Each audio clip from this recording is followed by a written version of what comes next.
আসসালামু আলাইকুম রহমতুল্লাহি বারাকাতু। সম্মানিত মুসলমান ভাইরা, আশা করি সকলে ভালো আছেন। সর্বপ্রথম আমরা ছোট্ট একটি ভিডিও ক্লিপ দেখব, তারপরে মূল আলোচনায় আমরা আসব। তাই সকলের কাছে রিকোয়েস্ট থাকবে, অবশ্যই ভিডিওটি না টেনে শেষ পর্যন্ত দেখার জন্য চেষ্টা করবেন। তো চলুন সর্বপ্রথম আমরা সেই ছোট্ট ভিডিও ক্লিপটি দেখে আসি, তারপরে আমরা মূল আলোচনায় আসব। একটা মেয়েকে উত্ত্যক্ত করা হইলো, তার ওড়না নিয়ে ডাক দেওয়া হইলো।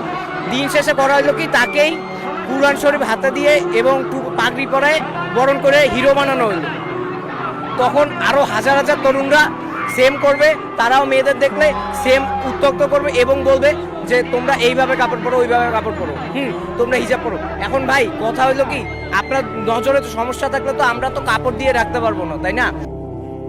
হয়তো কখনো না কখনো আপনার মনে এই ধরনের প্রশ্ন আসতে পারে যে ইসলামের দোহাই দিয়ে আপনি কতজনকে বোরকা পরাবেন? বাংলাদেশের কত পার্সেন্ট মেয়েরা বোরকা পরলে বাংলাদেশে ধর্ষণ বন্ধ হবে?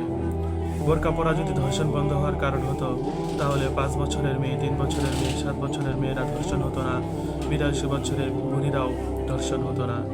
ধর্ষণ বন্ধ করতে হলে অবশ্যই আমাদের বাংলাদেশকে ইসলামিক রাষ্ট্র হিসাবে গঠন করতে হবে, ইসলামিক শরিয়া আইন বাস্তবায়ন করতে হবে, তবেই আমাদের বাংলাদেশে ধর্ষণ বন্ধ করা সম্ভব।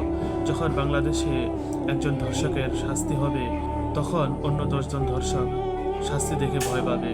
যখন আমাদের বাংলাদেশে একজন ধর্ষিতা মেয়ে মারা যায়, অথচ তার ধর্ষকের শাস্তি হতে 90 দিন সময় নেয়, তো আমাদের বাংলাদেশে ধর্ষণ হবে না তো কোন দেশে ধর্ষণ হবে? ধর্ষককে সঙ্গে সঙ্গে পাথর নিক্ষেপ করে জনসম্মুখে মৃত্যুদণ্ড দেওয়া হয়, তাহলে অবশ্যই দেখবেন ধর্ষণ বন্ধ করা সম্ভব। ইসলামের কোনো বিষয়কে ছোট করে দেখার জন্য চেষ্টা করব না। বোরকা পরা এটা ইসলামিক আইন, ইসলামিক শরিয়া সম্মত। অবশ্যই প্রত্যেকজন মুসলিম মেয়েকে বোরকা পরতে হবে, ইসলামের ছায়াতলে আসতে হবে, আর সকলে চেষ্টা করতে হবে যেন আমাদের বাংলাদেশে অবশ্যই ইসলামিক রাষ্ট্র হিসাবে কায়েম করতে পারে।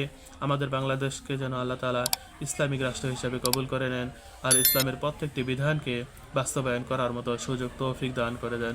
ভালো থাকবেন, সুস্থ থাকবেন। আসসালামু আলাইকুম রহমতুল্লাহি ওয়া বারাকাতুহু।